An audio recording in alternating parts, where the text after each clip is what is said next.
हंस दे फिसल कर खो न जाएंगे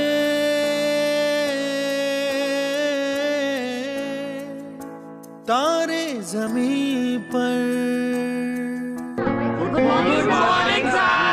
Good morning guys, it's me Saurav and today we'll study about potential difference. So आज हम देखेंगे कि potential difference क्या होता है. Now let us start potential difference with the help of an example. So example में सबसे पहले हम दो टैंक लेंगे, एक टैंक A लेंगे और एक टैंक B लेंगे और इन दोनों टैंक को हम एक पाइप से कनेक्ट करेंगे, ठीक है.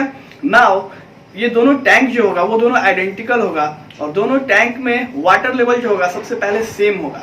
नाउ हम ये देखेंगे कि जो वाटर है ना ए से फ्लो कर रही है और ना ही बी से फ्लो कर रही है. क्यों? क्योंकि वाटर लेवल जो है दोनों टैंक में दोनों सेम है. बट जैसे ही हम टैंक ए का वाटर लेवल इंक्रीज करते हैं the water starts flowing from tank A to tank B. मतलब जैसे ही हमने टैंक ए का वाटर लेवल इंक्रीज करा, वाटर जो है वो टैंक ए से टैंक बी की तरफ फ्लो करने लगती है. सो नाउ एक और एग्जांपल देखते हैं कि हम दो बॉल लेते हैं, एक बॉल ए और एक बॉल बी.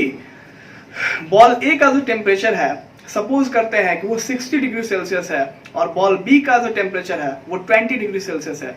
और जैसे ही हम इन दोनों बॉल को कांटेक्ट में लाते हैं जो टेम्परेचर है वो ट्रांसफर होने लगती है from ball A to ball B.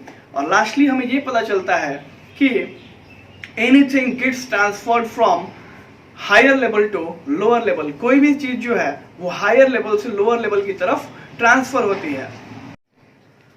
So guys, जैसा कि हमने देखा कि वाटर जो है वो ए से बी की तरफ फ्लो किया और हीट जो है वो बॉल ए से बॉल बी की तरफ ट्रांसफर हुआ.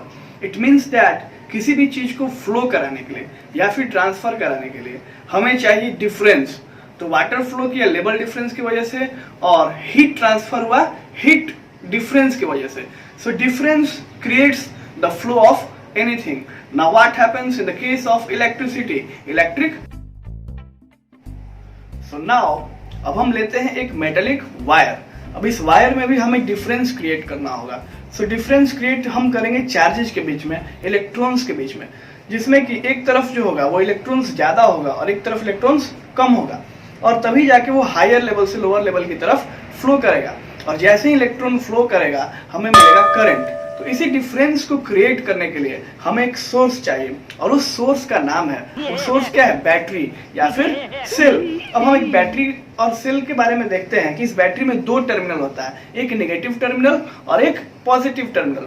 नेगेटिव टर्मिनल की तरफ जो एरिया होता है वो इलेक्ट्रॉन रीच होता है और पॉजिटिव टर्मिनल की तरफ जो इलेक्ट्रॉन्स होते हैं वो इलेक्ट्रॉन डिफिशिएंट एरिया होता है. तो दोस्तों जैसे ही हम एक वायर को बैटरी से कनेक्ट करते हैं जो बैटरी का नेगेटिव टर्मिनल है वहां पे जहां रिच इलेक्ट्रॉन एरिया है, जहां पे इलेक्ट्रॉन्स ज्यादा हैं, वहां से जो इलेक्ट्रॉन्स है वो रिपेल करके पॉजिटिव टर्मिनल की तरफ फ्लो करेंगे और यहाँ पे होगा डिफरेंस, यहाँ पे डिफरेंस क्रिएट होगा. So the electric current is produced due to the potential difference created by the cell. Cell जो है वो पोटेंशियल डिफरेंस क्रिएट कर रहा है, वो नेगेटिव टर्मिनल से पॉजिटिव टर्मिनल की तरफ इलेक्ट्रॉन्स को मूव कर रहा है, रिपेल करके पॉजिटिव टर्मिनल की तरफ मूव करा रहा है, जिसकी वजह से डिफरेंस क्रिएट हो रहा है और डिफरेंस क्रिएट होने की वजह से इलेक्ट्रिक करंट प्रोड्यूस हो रहा है. So now we will define that what is potential difference. Actually में ये पोटेंशियल डिफरेंस है क्या? How we will define potential difference? So in an electric circuit the work done, electrons को move करने में हमें लगेगा कुछ work done. So the work done in bringing a unit charge from one place to another place is known as potential difference. So guys, I repeat once again, what is potential difference in an electric circuit? In an electric circuit, the work done in bringing a unit charge from one point to another point is known as potential difference. The potential difference is denoted by capital B, and we can also say that the work done per unit charge is known as potential difference. The formula for potential difference is V equals to W by Q, that is work done upon charge. Work done per unit charge is also called as potential difference. So guys, the question arises that कि how will you measure the potential difference? Potential difference measure कैसे करेंगे? Potential difference measure करने के लिए हम use करेंगे एक device का जिसका नाम है वोल्ट मीटर. So guys, याद रखना है हमेशा कि वोल्ट मीटर को सर्किट में हमेशा हम पैरेलल कनेक्शन में ऐड करेंगे. आई रिपीट वंस अगेन कि वोल्ट मीटर को सर्किट में हम हमेशा पैरेलल कनेक्शन में ऐड करेंगे. So guys, that's all for today. Let's meet in the next video with a new amazing topic. Thank you.